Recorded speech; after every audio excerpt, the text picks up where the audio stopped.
Dave?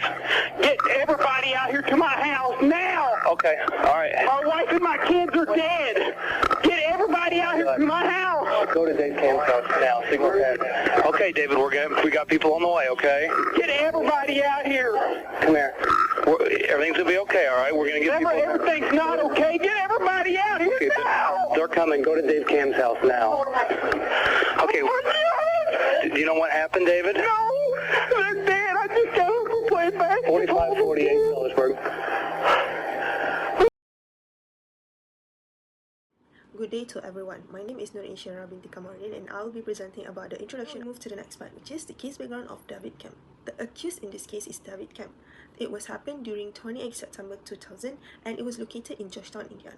There are 3 victims here. The first one is the wife, Kim Kemp, 35 years old. The second one is the son, Brett Kemp, 7 years old. And the last one is the daughter, Jill Kemp. She was 5 years old. So what happened during the case? So David Kemp was reported finding his family was shot in their garage of their home. So the wife was found at the driver's seat and the children was found at the back seat, and all of them had been fatally shot. So how were he caught? So Kemp claimed that he discovered a bodies after returning back from playing basketball. He was then immediately arrested and charged after the report based on the blood spatter evidence and alleged motive. So he was tried 3 times, and over time there was a discovery of another suspect, which is Charles Boney, which the DNA of him and footprints of him were found at the crime scene. For the first arrest happened during 2002, where Kemp was arrested based on the blood spatter evidence on his t-shirt. The first trial was also on 2002, which Kemp was charged and convicted for 195 years in prison.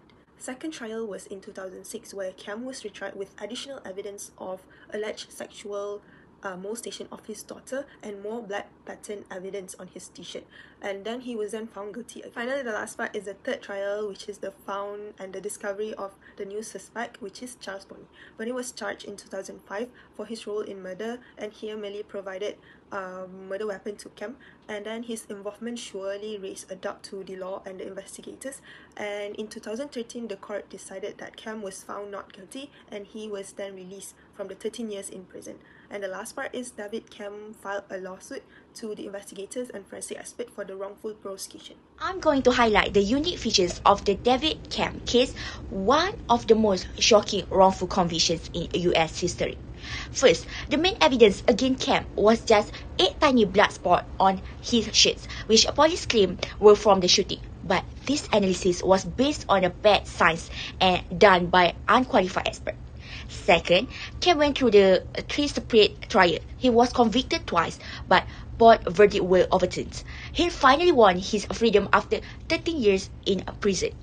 What even more disturbing is that Kemp has a strong alibi. 11 people saw him at the church gym, but police ignored. They also ignored that DNA on the sweatshirt found at the crime scene, which later matched Charles Boney, the actual killer. Despite all this, the system failed repeatedly. After his release, Kemp did not walk away. He chose to help others by joining a group called Investigating Innocence. His story is a powerful reminder of how important truthful science and a fair investigation are in our justice system. In this case, a few big problems happened. First, the sign was bad. The way they looked at the bloodstain was not reliable, but they used it to say Kemp was guilty. Second, the DNA was confusing. Police knew someone else's DNA was there, but they did not focus on it. They keep looking at the Kemp.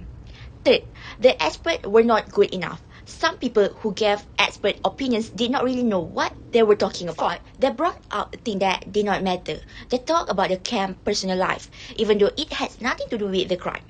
The police turned a vision which police ignore other suspects and focus on their own Kemp. And because of this problem, the system failed. The police, the lawyer, and the court all made mistakes. Now, let's focus on one of the most critical forensic facts in the David Kemp case, which is a blood pattern analysis. The prosecutors relied heavily on only the 8 tiny blood spots, with each smaller than 1 mm, found on the front of the David Kemp's t-shirts. These were identified as high-velocity impact spatter, which the state argued could have only resulted if Kemp was present and close at the moment his daughter, Jill, was shot. But here's where the case became contentious. As you can see from the right side of the slide, there were two conflicting interpretations. The first one is the prosecution expert, Rod Englert, claimed that these were classic signs of high-velocity impact spatter, the type of blood pattern typically produced by a gunshot wound. This would suggest Cam was the shooter. On the other hand, the defense experts, which is including Bart Epstein, offer a different interpretations. They argue that the blood spots were actually transfer stains, possibly resulting from Kim performing CPR on his daughter or coming into physical contact with her body after the shooting. So the big questions become, are these blood patterns proof of murder or simply evidence of father trying to help his daughter? This disagreement underscores the subjective nature of blood pattern analysis and how its interpretation can dramatically shape a case, especially when the science behind it lacks consistent standard. This slide gives us a visual overview of the three main types of blood spatter patterns typically observed at the crime scene, which is a high velocity, medium velocity, and low velocity spatter. First is high velocity spatter, shown at the top left. It's often associated with the gunshots or explosions. Next, medium velocity spatter, shown on the right, which is typically a result from blunt force trauma or stabbing, and you will notice the droplets are larger and more irregular than the high velocity stains. Finally, low velocity spatter at the bottom left is often caused by passive dripping, such as blood falling from a wound or from a contact transfer. The droplets are much larger and the patterns are typically more predictable. Now, let's turn our attention to the scientific reliability of blood spatter analysis, particularly high-velocity impact spatter, which played a central role in the David Cam case. Research shows that high-velocity spatter analysis is scientifically controversial. Several variables, such as the angle of impact, the distance between source and the surface, and even the type of fabric, can all influence the pattern in unpredictable ways. This makes it very difficult to draw a conclusive result from such analysis. One leading forensic scientist, which is Dr. Robert Scheller, commented that blood pattern analysis in this case was on the edge of reliability. And the key issue here, the tiny number of stains. There were only 8 spots found on the Cam shirts, which is a far too few to confidently determine whether they were caused by a gunshot or something less violent, like physical contact. Because of this uncertainty, some experts argue that blood pattern analysis in this context has a 50% error rate, which is effectively no better than chance. That's a major red flag when we were dealing with life or death verdict. So in summary, while blood spatter analysis may sound scientific, the lack of standardization, interpretive reliability, and minimal stain quantity in this case make it unreliable forensic method for use in court, especially as a key evidence. Next, I'll be discussing critical flaws in the case against David Cam, which highlight how errors in forensic testimony and investigative bias can lead to wrongful convictions. First, let's look at the issue of false credentials. Rob Stites was introduced by the prosecutions as a blood stain pattern expert. However, it turns out that he had no formal training at all, and his qualifications were entirely fabricated. Despite this, his testimony was a key part of the prosecution's case. Second, Stites gave misleading testimony. He claimed that the blood on David Cam's shirts was a high-velocity impact spatter.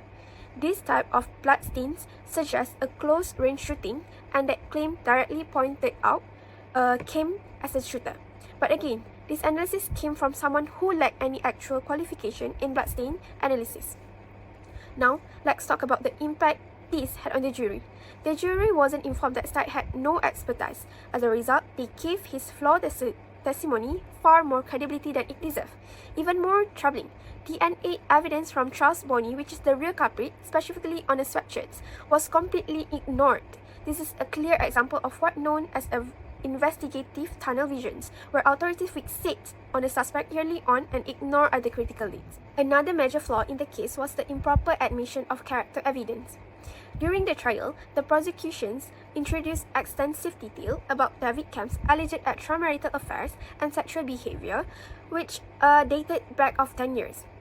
The prosecutions argue that this history suggests a motive that Cam killed his family to escape a burdensome of marriage. But the defense strongly objected, saying this evidence was not relevant to the actual crime. Instead, it seemed designed to paint Kim as a morally corrupt and unlikable. This raises a legal concern under Indiana Evidence Rule 404B. According to this rule, prior bad acts or character evidence cannot be used to show that someone acted in line with what character. In other words, just because someone cheated in the past does not mean they are capable of murder. This rule exists for a reason. Character evidence is incredibly prejudicial. It can lead jury to convict not based on solid evidence, but based on personal dislike or judgments about someone's morality. Exactly what appears to have happened here.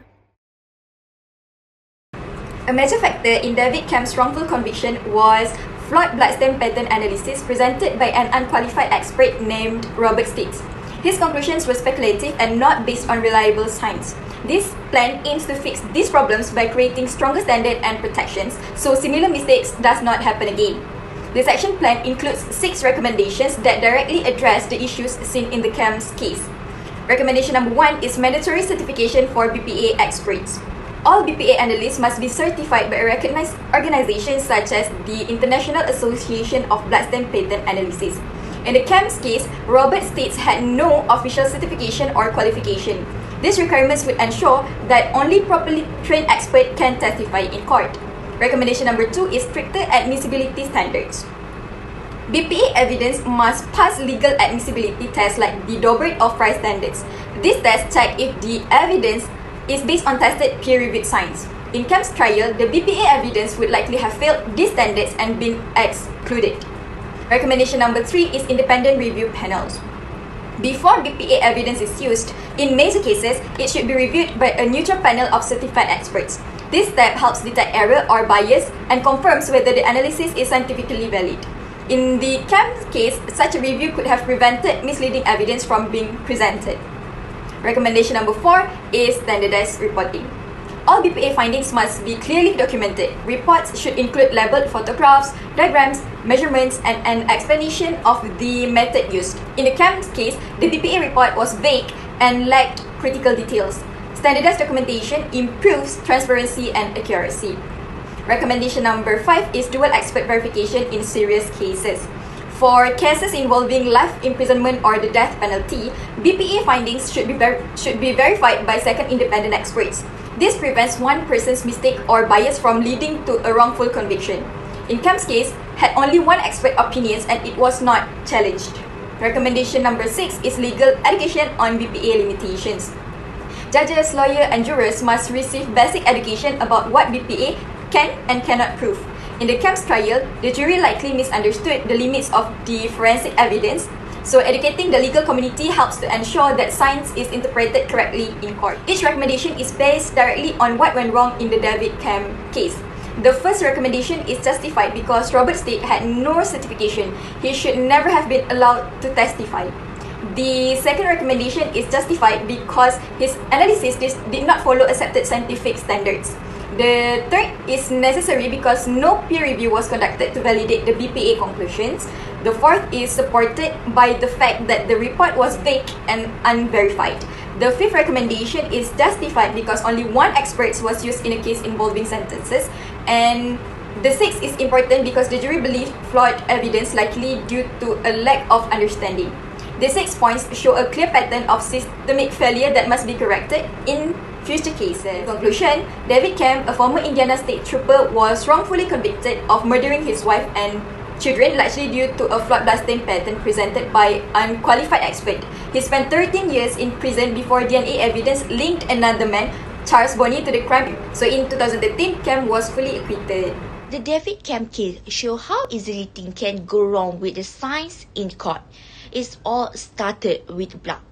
The police told tiny spot of blood proved David Kem was the killer. They used what's called blood stain pattern analysis or BPA, but the person who explained the blood was not really an expert. Later, real experts looked at the blood again. They say that the first person got it wrong.